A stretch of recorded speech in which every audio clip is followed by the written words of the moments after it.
આણંદ શહેરમાં પ્રશાંત ચોકડી પાસે આવેલી ગુલમર્ગ સોસાયટીમાં પીવાના પાણીની પાઇપલાઇનમાં દૂષિત પાણી ભરવાના કારણે છેલ્લા કેટલાક દિવસોથી પીવાના પાણીના નળમાંથી દૂષિત પાણી આવી રહ્યું છે, જેને લઈને દૂષિત પાણી પીવાથી સોસાયટીમાં સ્થાનિક રહીશોને ઝાડા ઉલટી તેમજ અન્ય બીમારીઓ જોવા મળી રહી છે અને ઘેર ઘેર બીમારીના ખાટલાઓ જોવા મળી રહ્યા છે। આ અંગે સ્થાનિક રહીશો દ્વારા દૂષિત પાણીના બાટલા ભરી પાલિકા સમક્ષ રજૂઆતો કરવા છતાં પાલિકા તંત્ર દ્વારા દૂષિત પાણીની સમસ્યાનું નિરાકરણ લાવવામાં નહીં આવતા મહિલાઓને પીવાનું ચોખ્ખું પાણી ભરવા માટે ઠેર ઠેર ભટકવાનો વારો આવ્યો છે, જેને લઈને મહિલાઓમાં આક્રોશ જોવા મળી રહ્યો છે।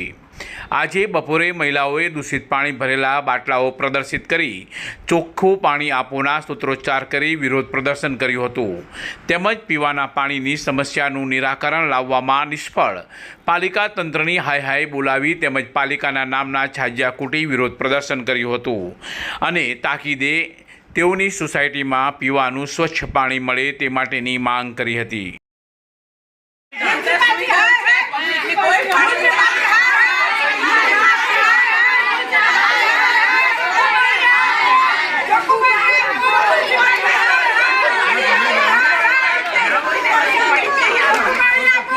પાણીની સમસ્યા છે। પાણી એક તો ઓછું તો આવે છે તો વાંધો નહીં, પણ એટલું ગંદુ આ છે, ગટરનું પાણી અંદર મળ બધું આ છે, બધા છોકરાઓને નહીં બહેરણ બધાને કોલેરા જેવું થઈ જાય છે, બીમાર વારંવાર પડે અને કહીએ છીએ તો સાંભળતા જ નથી, બોટલ લઈ જાય છે પણ આવતા નથી કરવા, પછી માણસોને મોકલે છે આગળ ગટર બગડી છે એમ કે છે।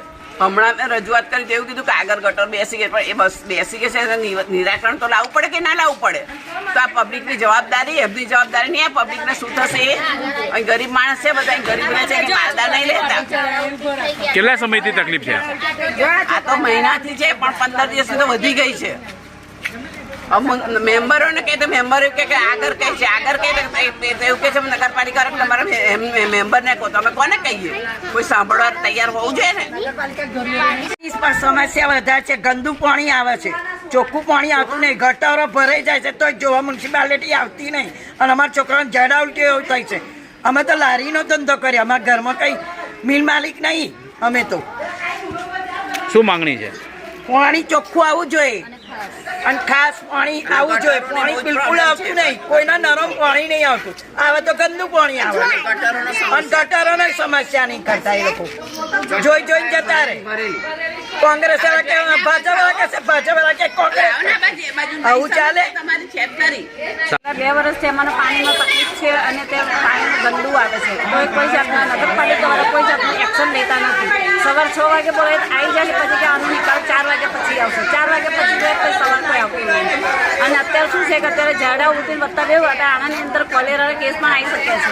હવે આ પરિસ્થિતિ અમારી ઉપર આવે, તમે તો ખાઈએ, અમે લારીવાળા માણસ, સાંજે 200-300 કમાઈને આવીએ, તમે લારી ઘર ચલાવીએ પછી અમે દવાખાનાનું બિલ ભરી શકીએ, તો એના માટે તો એ લોકોને કહેવાય તમે તમારે એક્શન લેવી પડે।